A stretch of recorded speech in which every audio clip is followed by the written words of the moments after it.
আসসালামু আলাইকুম। ভিডিওটি অনেক ছোট বাট তোমাদের জন্য অনেক ইফেক্টিভ। নার্সিং ভর্তি পরীক্ষার জন্য এই টপিকটা খুবই গুরুত্বপূর্ণ। এখান থেকে বেশ কিছু বছর কিন্তু প্রশ্ন এসেছে।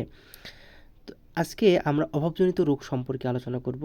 খুব বেশি প্রশ্ন না, এখানে মোট ৮টা প্রশ্ন আছে এবং এখানকার অনেক প্রশ্নের অ্যান্সার কিন্তু তোমরা সেই ছোটোবেলা থেকেই জানো। প্রথম, ইনসুলিনের অভাবে কোন রোগ হয়? এটা কিন্তু আমরা সবাই জানি, ডায়াবেটিক্স। আয়োডিনের অভাবে হয় হচ্ছে গলগণ্ড। ভিটামিন এর অভাবে রাতকানা। ভিটামিন বি1 এর অভাবে বেরি, ভিটামিন সির অভাবে হয় হচ্ছে স্কারভি, ভিটামিন ডির অভাবে রিকেটস, এবং হচ্ছে আয়রনের অভাবে হচ্ছে রক্ত স্বল্পতা হয়। ফ্লুরাইডের অভাবে হচ্ছে দাঁতের ক্ষয় হয়।